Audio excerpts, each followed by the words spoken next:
सर्वांचं turning points online education प्लॅटफॉर्मवर हार्दिक स्वागत आहे. बघा, जी काही पेपर फुटी झाली होती TET परीक्षेसंदर्भात, तर त्या परीक्षेचं आता तारीख अजून तर काय डिक्लेअर झालं नाही, परंतु ती परीक्षा होती आत्तापर्यंत ऑफलाईन, आता ती झालेली आहे ऑनलाईन. ह्या संदर्भातलं हे पत्र आहे, एवढं सांगायचं आहे. तर पत्रासंदर्भात सविस्तर काय आहे त्या पत्रामार्फत समजून घेऊ. एक मुद्दा, परीक्षा कोण घेणार आहे हे सरळ स्पष्ट या पत्रातून स्पष्ट होतं. IBPS.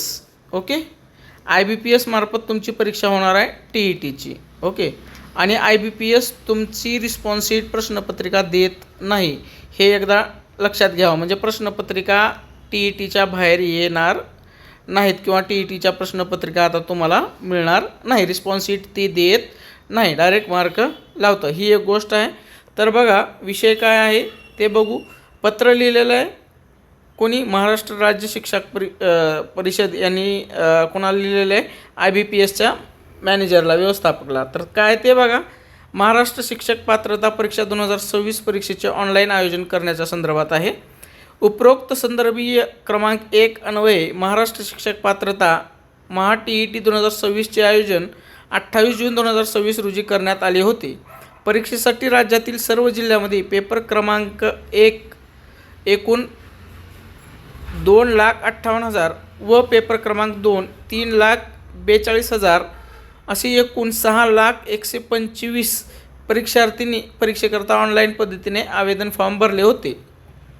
परीक्षेसाठी राज्यातील सर्व जिल्ह्यामध्ये पेपर क्रमांक 1 701 व पेपर क्रमांक 2 1028 असे एकूण 1,729 परीक्षा केंद्र निश्चित करण्यात आले होते. परीक्षा केंद्रावर सकाळ व दुपार अशा 2 सत्रामध्ये परीक्षेचे आयोजन करण्यात आले होते.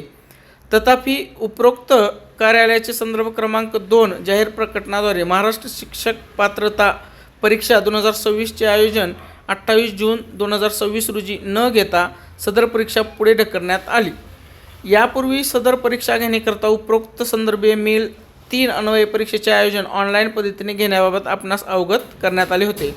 दिनांक 1 सप्टेंबर 2025 रोजी माननीय सर्वोच्च न्यायालय याचिका क्रमांक 1385/2025 तसेच अन्य संबंधित याचिकावर 2 न्यायाधीशांच्या खंडपीठाने सेवेतील शिक्षकांना TET परीक्षा उत्तीर्ण होणे अनिवार्य करण्यात आलेले आहे.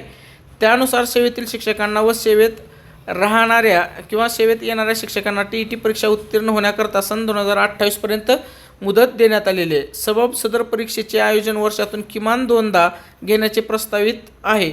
तसेच यापुढे होणाऱ्या परीक्षा देखील ऑनलाईन कार्यपद्धतीचा अवलंब करून घ्यावयाच्या असल्याने शासन निर्देशानुसार महाराष्ट्र पात्रता परीक्षा अर्थात TET टीचर एलिजिबिलिटी टेस्ट 2026चे आयोजन आपल्या संस्थेमार्फत शक्य तितक्या लवकर सुरक्षितरित्या व पारदर्शकपणे घेण्याकरता विनंती करण्यात येत आहे.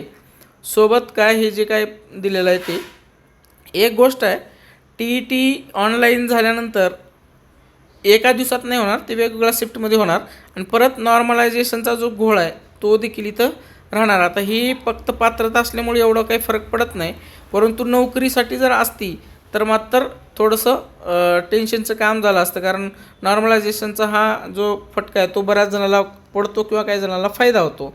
तर एक गोष्ट स्पष्ट झालेली आहे की TET परीक्षा ही जी आहे ती आता ऑनलाईन स्वरूपात होणार आहे, हे मात्र फिक्स आहे. व्हिडिओला तर नक्की शेअर करा, सबस्क्राईब करायला विसरू नका. Thanks for watching this video.